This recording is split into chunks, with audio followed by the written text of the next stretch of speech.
Ambil kayu untuk membuat meja. Kayu disatukan dengan paku. Sebelum presentasi dibuka, kita ucapkan salam terlebih dahulu. Ambil mangga dengan galah. Diambil paman berbadan kekar. Mari ucapkan basmalah. Semoga presentasi hari ini lancar. Assalamualaikum warahmatullahi wabarakatuh. Kami dari kelompok 8 ingin mempresentasikan tentang keteladanan orang Melayu dalam memanfaatkan waktu dan petuah keburukan tidak memanfaatkan waktu. Sini saya akan menjelaskan mengenai keteladanan orang Melayu dalam memanfaatkan waktu.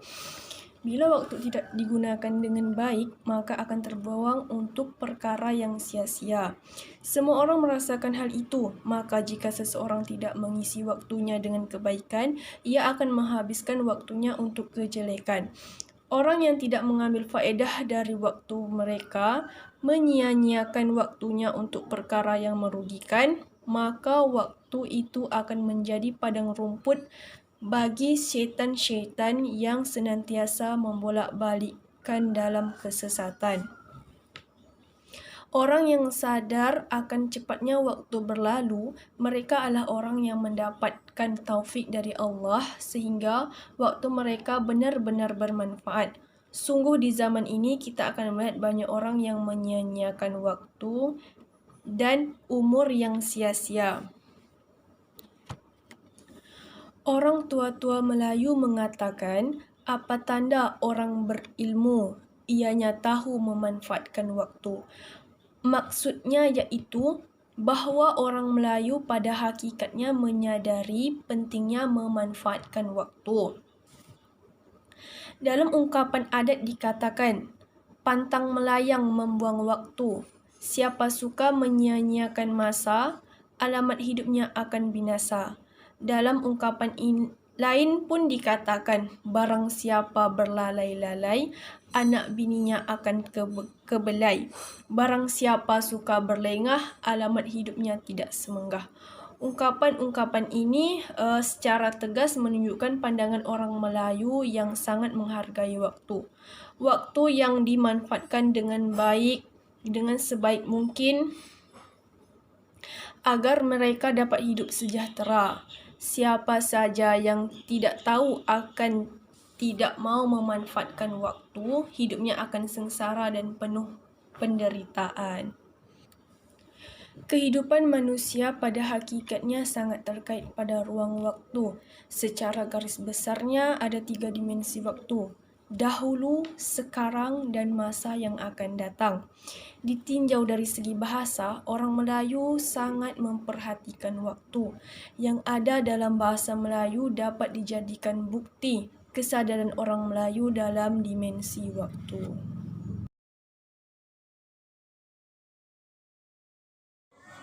Sopan santun dalam menyampaikan pendapat. Dari sikap orang Melayu yang tidak memanfaatkan waktu hidupnya hanya sia-sia, yang tidak dapat memanfaatkan waktu dengan sebaik-baiknya. Mereka pun termasuk orang yang menghilangkan peluang begitu saja. Contoh orang seperti itu adalah orang yang tidak tamadun dan tidak akan sukses. Siapa saja yang tidak memanfaatkan waktu, hidupnya akan sengsara dan penuh penderitaan. Beberapa keburukan apabila tidak dimanfaatkan waktu dengan sebaik mungkin. Keburukan tersebut antara lain: 1. Ketahuilah bahwa engkau seperti hari-harimu. 2. Waktu pasti akan berlalu, beramalah. 3. Waktu bagaikan pedang. 4. Jika tidak tersibukkan dengan kebaikan, pasti akan terjatuh ke perkara yang sia-sia. 5. Waktu berlalu begitu cepat. 6. Kematian lebih banyak bagi orang yang menyia-nyiakan waktu. 7. Yang sia-sia, jangan sia-siakan waktumu selain untuk mengingat Allah.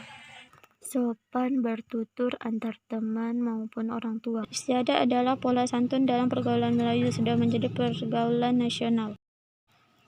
Dalam masyarakat Melayu, sikap dan tingkah laku yang baik telah diajar sejak dari buai hingga dewasa dan dikembang melalui lisan dan tulisan-tulisan Raja Ali Haji Pujangga Besar Riau seperti seperti Gurindam 12, Samaratul Muhimmah, dan manuskrip lainnya.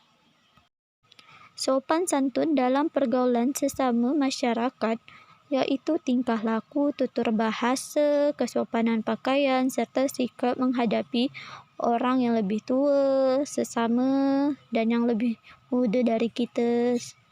Dan sikap menghadapi para pembesar seperti pejabat tinggi negara dan sebagainya. Pola hidup sederhana dicanangkan oleh pemerintah Republik Indonesia sejalan dengan sifat ideal orang Melayu. Kesederhanaan memang menjadi sifat dasar orang Melayu, sehingga ada pepatah yang mengatakan salah bawa, maksudnya menjadi sangat berlebihan, dan sifat ramah tamah serta toleransi yang tinggi dalam pergaulan. Pepatah mengatakan mandi di hilir-hilir, berkata di bawah-bawah. Padi makin berisi, kian merunduk. Gotong royong sangat dianjurkan dalam budaya orang Melayu, baik itu dalam kebersihan maupun pesta seperti perkawinan, perhitanan, dan lain-lain. Pepatah mengatakan, berat sama dipikul, ringan sama dijinjing. Ke bukit sama mendaki, ke lurah sama menurun. Hati gajah dilapah, hati tungau sama dicecah. Hidup jelang menjelang, sakit jenguk menjenguk. Lapang sama beregar, sempit sama berhimpit. Lebih beri memberi, kalau jalan beriringan.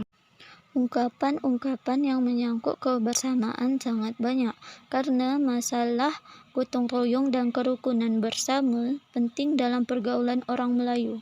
Ungkapan tercermin dalam bertutur dan berkata banyak dijumpai nasihat karena berpengaruh bagi keselarasan pergaulan.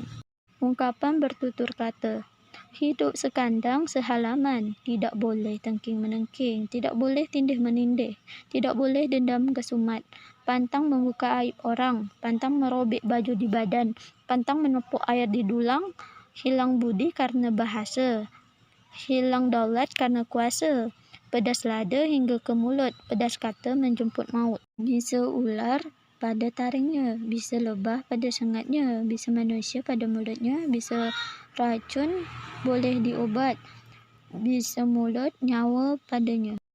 Kata dan ungkapan memegang peran penting dalam pergaulan agar kerukunan tetap terpelihara.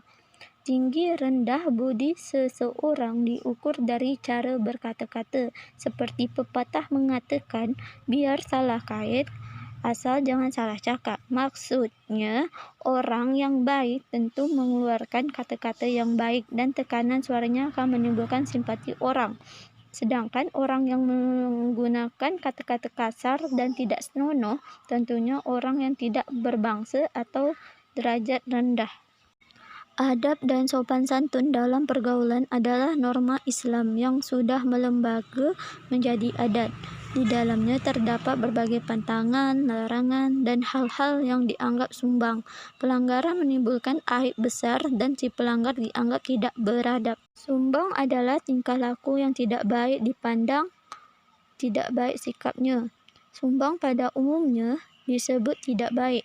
Karakter masyarakat dibentuk pola sikap dalam pergaulan oleh norma-norma, seperti sikap terhadap orang yang lebih tua, terhadap ibu bapa, terhadap penguasa atau pejabat, terhadap sebaya, terhadap yang lebih muda, terhadap antara pria dan wanita, bertamu ke rumah orang, terhadap dalam upacara, dan lain sebagainya. Falsafah dari Effendi 1985 berbunyi, guru kencing berdiri, murid kencing berlari. Kalau menyengat kopiah imam, akan melintang kopiah mahmak. Ajaran Islam dan tunjuk ajar Melayu. Islam masuk ke Nusantara melalui jalur perdagangan sejak sekitar abad ke-11 dan berkembang semakin cepat mulai abad ke-13. Mengenai masuknya Islam ke Melayu belum pernah didengar atau ditulis. Terjadinya secara paksa terhadap masyarakat Melayu di Asia Tenggara. Faktor penyebab Islam cepat berkembang di Nusantara adalah karena penyebaran agama didukung oleh 3 kekuatan, yaitu istana, pesantren, dan pasar. Istana sebagai pusat kekuasaan berperan dalam memberi legitimasi politis untuk disebarkan kepada rakyat yang bernaung di bawahnya. Sedangkan pesantren dikelola kaum terdekat berperan memberikan penjelasan tentang esensi Islam sebagai agama yang membumi dan mudah dicerna. Sementara pasar merupakan daerah pemukiman para saudagar, kaum terpelajar, dan kelas menengah lain yang berhadapan langsung dengan situasi kultural yang sedang berkembang. Penyebaran Islam damai pada masyarakat melalui dikarenakan oleh beberapa faktor. 1. Faktor perdagangan merupakan faktor yang terpenting dalam perkembangan Islam, di mana sejak sebelum Islam, bangsa Arab telah memonopoli kegiatan pelayaran. Hal ini menyebabkan Islam terbawa oleh pedagang Arab kemana saja berlayar. 2. Faktor perkawinan. Yang dimaksud adalah perkawinan yang terjadi di antara para pedagang Arab yang juga sebagai pendakwah Islam dengan tempatan. 3. Faktor dakwah. Masyarakat menjadikan ulama sebagai tokoh di tempatnya dan menjadi panutan dalam kehidupan. Oleh sebab itu, faktor pendakwah sangat berperan dalam penyebaran Islam. 4. Faktor ajaran agama Islam. Ajaran Islam merupakan hal yang amat mudah diterima oleh masyarakat karena kandungan ajaran Islam yang tidak membedakan antara orang satu dengan orang lainnya. Adapun teori kedatangan Islam. 1. Teori Arab. Bahwa Islam datang langsung dari Arab atau lebih tepatnya dari Hadramaut. Teori ini menampilkan bukti-bukti tentang keberadaan orang Arab di wilayah Melayu, baik sebelum maupun sesudah. 2. Teori India. Teori India kedatangan Islam ke Nusantara dibawa oleh pedagang-pedagang dari India. Telah dipelopor oleh orientalis seperti Snook Horgen dan Brian Harrison. Kedua tokoh ini mengatakan alasan bahwa ada kesamaan dalam sosial budaya masyarakat Melayu Nusantara dengan masyarakat dalam tamadun India. 3. Cina menyatakan bahwa Islam dibawa ke Nusantara melalui negeri Cina karena Islam telah sampai ke Cina pada zaman pemerintah dinasti Tang sekitar 659 Masehi. 4. Teori Eropa. Kedatangan Islam ke Nusantara bagi orang-orang Eropa menghubungkan temuan-temuan geografik pada penelitian bangsa mereka saja. 5. Teori Muslim.